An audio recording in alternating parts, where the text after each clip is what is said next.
Hello ladies and gentlemen, welcome. This is HD StarCraft, and I'm here to bring you guys another 4v4 mayhem from Heart of the Swarm, and this is of course going to be on the map.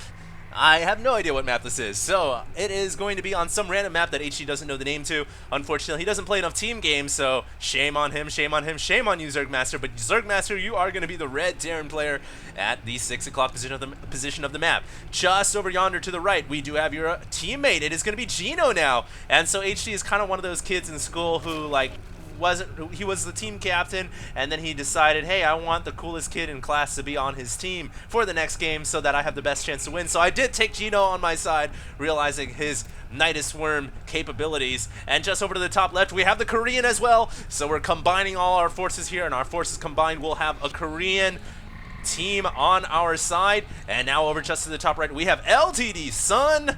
So the four prominent players from the last game are going to be joining forces here, holding hands at the bottom right-hand corner of the map that HG does not know the name to. Over to the top left, we do have one of our opponents. It is going to be Mazel.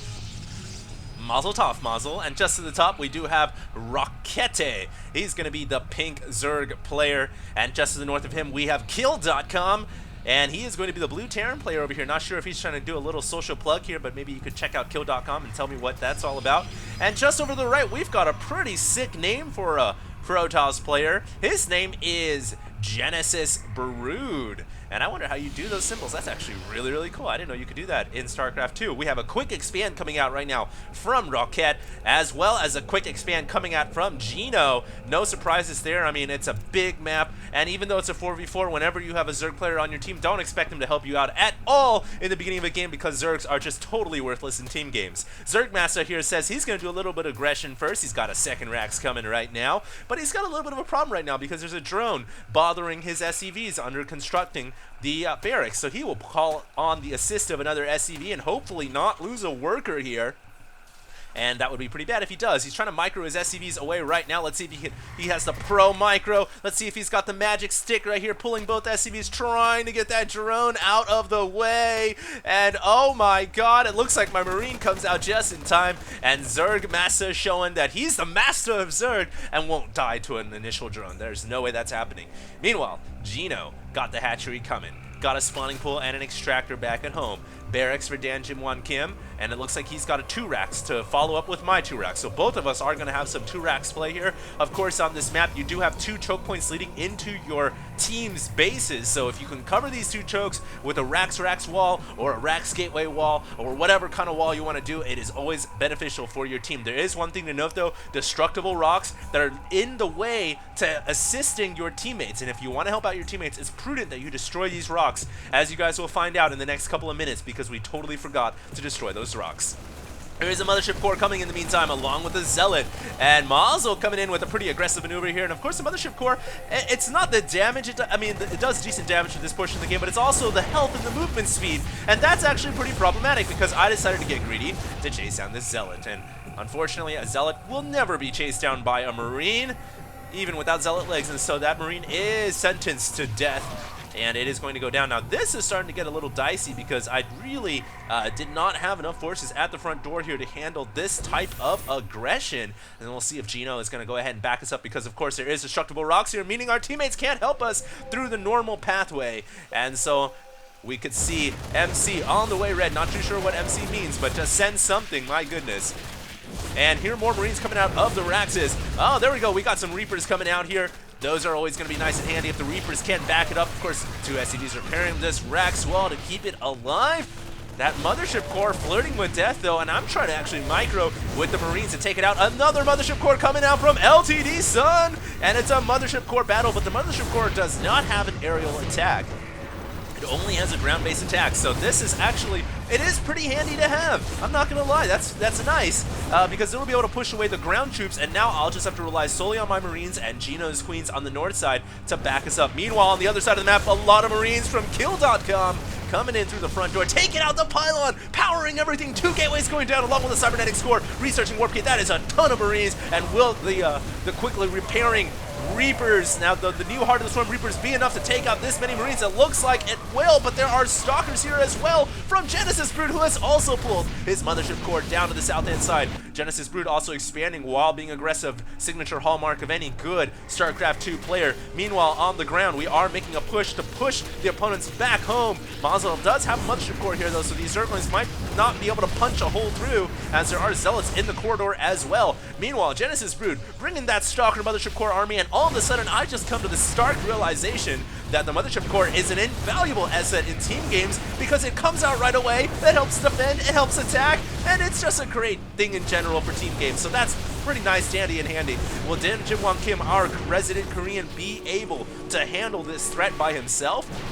That is actually a lot of Stalker firepower, and we have to go the long way around. And you guys can see I'm sending that transmission over to my northwest teammates, or should I say my eastern teammates, so we cannot punch through the rocks. We have to go around the wrong way to help back you up. Dan Jimwon Kim, a lot of Zerglings coming in here, but the Mothership Core is still firing down her reign of chaos. Meanwhile, in the front door of my own base, Zerglings have found their way through. There is a hole where Rokete can bust through, and I'm going to have to pull back my Marines to help defend that location, as well as Gino pulling back his Zerglings as well. Doesn't want to lose the front door here. Reaper's coming out, thankfully Dan Jimwon Kim with the wherewithal to realize that his teammates need help while his base is falling down. Will the Mothership Core fall? It will. So one huge aerial asset has been taken down. The B-52 bomber is down, and will Dan Jimwon Kim and Zerg Masters, Marines, and Reapers be enough to take out this Protoss Zerg threat? It seems like it will be, but Kill.com sending in reinforced Marines to the left-hand side of the map.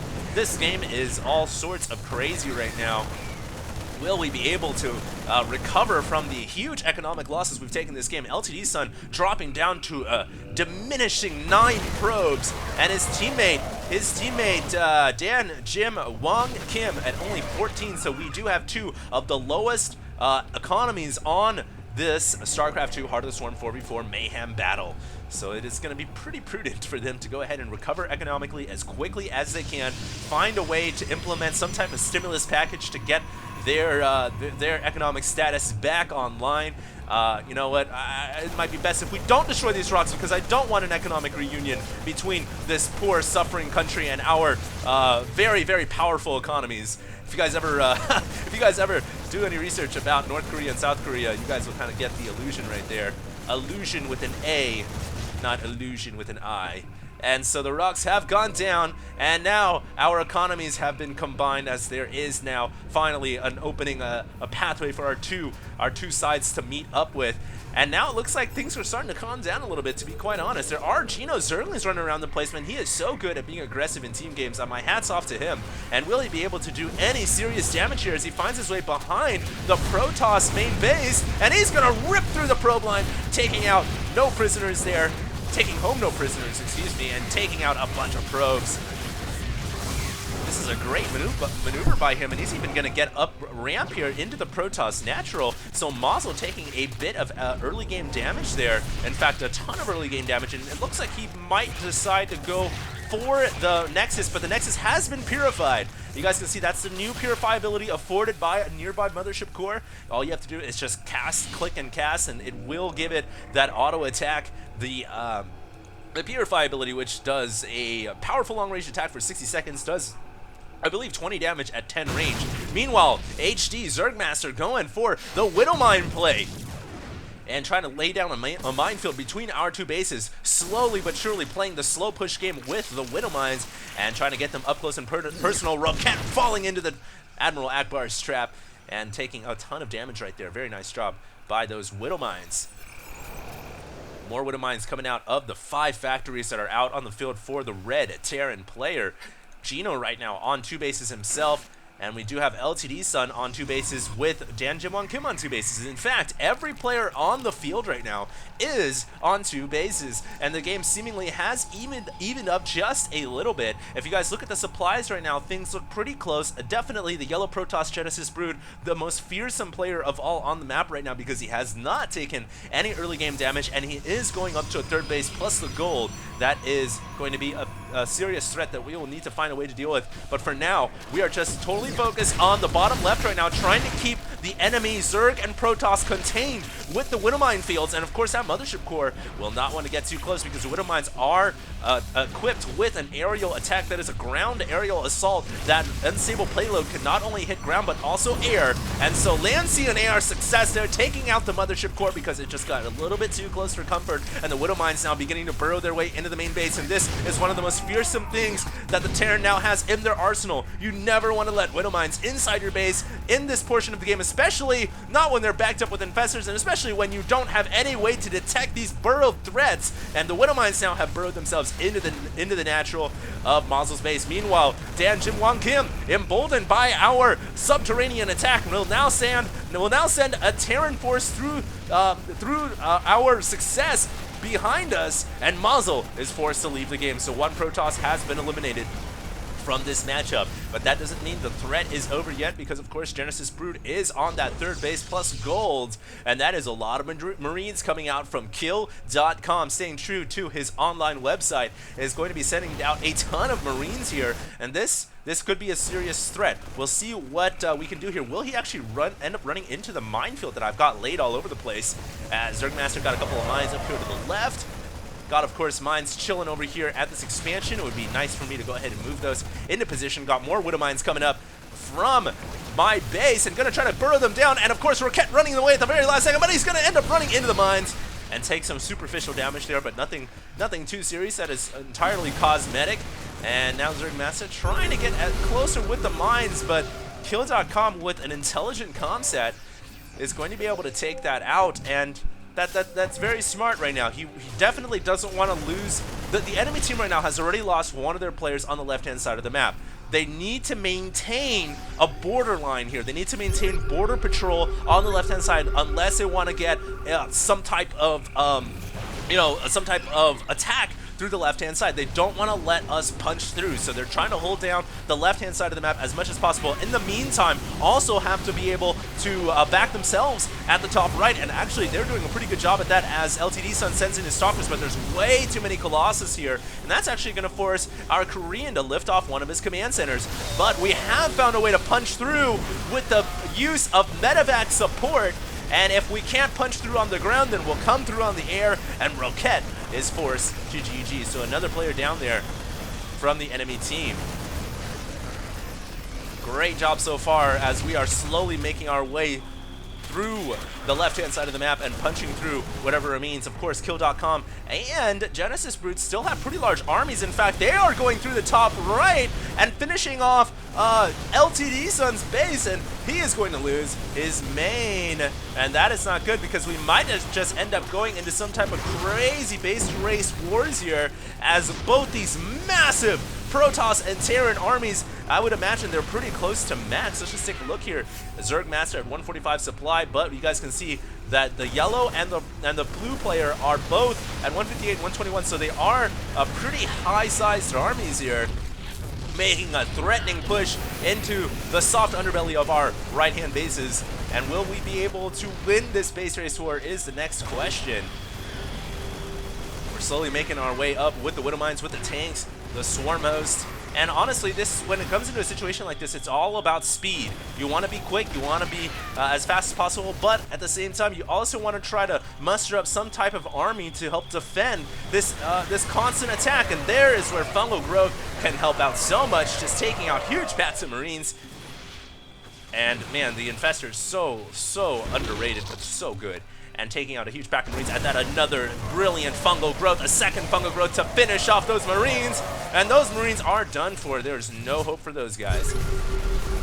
Zergmaster trying to come in here, being clever with the Widow Mines, gonna try to get a couple of detonations off on the Marauders and Marines, but it looks like a bunch of comsats going off all over the place. And those Marines and Marauders are going to die eventually to the Zerglings regardless. However, Genesis Brood takes out another base, and this has got to be one of the scariest armies in a 4v4 game just 19 minutes in that I've ever seen. He's got at least 7 Colossus there. That's about 7 Colossus with a ton of Stalkers underground at 2-2 apiece. So I'm trying to lay down the Widow Mine field here, hoping he doesn't have an Observer. Unfortunately, he does. So he has the ability to detect these Widow Mines, And now we're just going to try to slowly make our way up here, but he does see the vision of the Widow Mines and the Nero Parasite, and the tank's not going to be enough.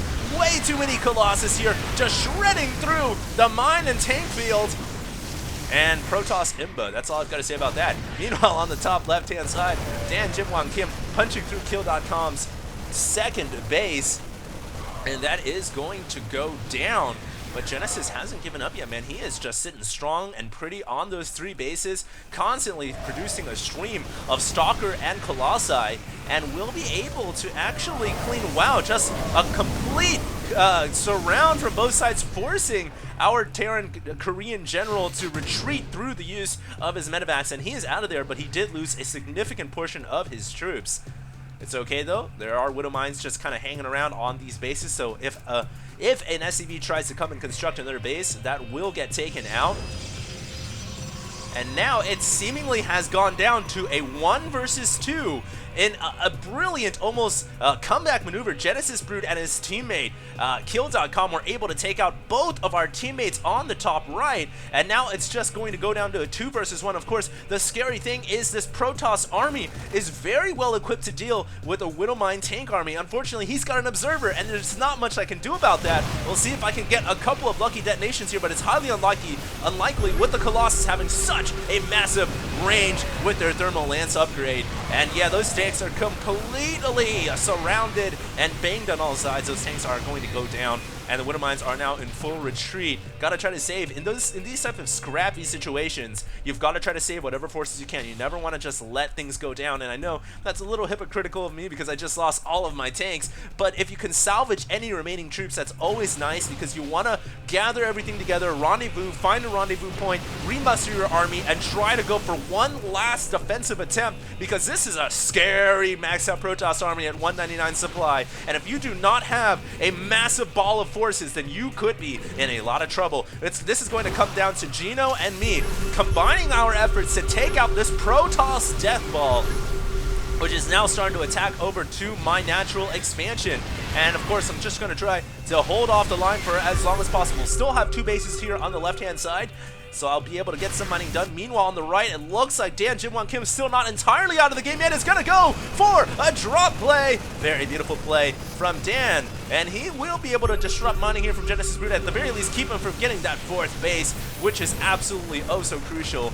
Meanwhile, will we finally make some attempt to take out this army? There is Gino coming in here with a massive doom drop of Banelings and other Zerg assortments. And I think it's mostly Banelings, so there we go. Banelings coming down. Beautiful drop play as the tanks lay siege to the remaining ground fodder units underneath the Colossi.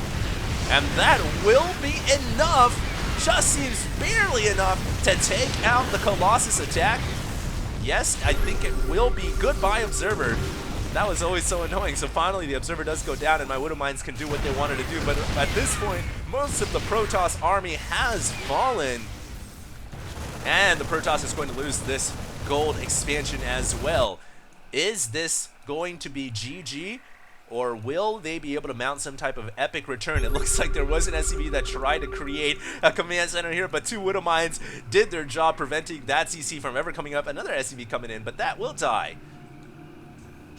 And the beauty of the Widow Mine is ever present. Meanwhile, Dan doing a good job of punching his hole through this gold expansion, and should be able to take it out. And I'm now going to begin sending my troops over to the top right-hand side. It is going to come down still to 2 players versus 1 players, but at the very least, if you ever find yourself in this situation, it's always prudent to just go ahead and expand, man. Take expansions at will, down, no matter, you know, how many bases you're up or how many extra players you've got, always continuously expand and keep that edge going for you. Not to mention, it's still a very scary Protoss army of Colossi and Stalkers here. So we'll see if we can get these Widow Mines in position to detonate. No, they would not be able to. And in fact, all of the tanks are going to go down, and our Marines as well. Dan Jimwon Kim can't afford to lose these troops. This is actually all that he's got left inside this drop squad party. He has no mining bases. He's got a command center inside my base, but he decides to be unselfish, and he will not steal the remaining money I've got. Meanwhile, a drop of some sort, or at least an attack through the ground of Zerglings, but that's easily roasted by the Colossus army inside the labyrinth of the Protoss base. And Dan now trying to find an opportunity to get behind the main, get behind the natural, excuse me. He will with these Marines, taking out the remaining supply, the remaining probes of Genesis Brood on the purple supply tab. We do have Ultras with Burrow Charge on the way as well. That will be problematic for Genesis Brood if he does not find a way to deal with this. And now the Widow Mines have invaded the base. The traps are being laid down, and these are subterranean warriors that can just do so much damage. These Stalkers are in no man's land. And it looks like attacks are just coming in from all sides. Genesis Brood trying to stay alive here at the top plateau on the high ground. Will he be able to do it? Especially considering there are Widow Mines detonating all over his stuff inside of his base, and he has no way to get another observer out. It seems like he has no robotics facility back at home, and if that's the case, then he will not be able to maintain position on this high ground forever. Those Widow Mines will eventually kill off his army, and let's see, just kind of busting out the U tab here. There is one observer somewhere on the map, but only he knows where it is. I've got no idea. The Stalkers are running into the trap. Good night, Stalkers. Oh my goodness, the damage from the Widow Mine is just, it's just insanity. And now the Burrow Charging Ultras are here. Will Gino go in with Burrow Charge to finish off this game and get us the victory? Or is something weird going to happen here? Is actually Burrow Charging away from the army. I didn't know you could do that. That's that actually you can. It is an area of effectability. Totally forgot they changed it. And so you can use Burrow Charge to get away and to attack if you want to. And very nice play by Gino now. Burrow Charging in with the Ultras, popping him up like popcorn and taking out the Protoss army. Very nice job right there, and all of the Colossus are going to go down as Zerg Master sends in his tanks for cleanup duty. At this point, it seems pretty bleak for Genesis Brood. He's going to have Popcorn Stalkers in a few seconds here. Oh, he moved out of the way. Clever play, girl, clever play. And looks like the Widow Mine's taking out a mothership there. Huge army of Zerglings coming in from the left, all conjoining together to finish off the remaining Stalkers. And Genesis Brood, a valiant effort by him. But I gotta say, I guess his teammates just weren't on the same ballpark as he was. But nevertheless, a 30-minute 4v4 now devolving into basically a 2 versus 1, and I believe that we will see a GG called momentarily. No, we will not. Genesis Brood decides to leave the game. And that, ladies and gentlemen, is your Heart of the Swarm Mayhem sequel. I hope you guys enjoyed the cast. If you did, be sure to check me out. I'm at YouTube, Facebook, and Twitter at HDStarcraft. And if you guys stay tuned, we should have some more awesome content coming for you guys. In the next few days, I'm going to be mostly focusing on Heart of the Swarm Pro Replays. I've got a couple of Pro Replays from Whiterun that he just sent me, and I've got a couple of Pro Replays from a Protoss Australian Grandmaster who's apparently very, very talented, so I'm excited to cast all of these Protoss games in the next few days. Don't go anywhere, guys. Stay tuned for that, and this is HD StarCraft, signing out.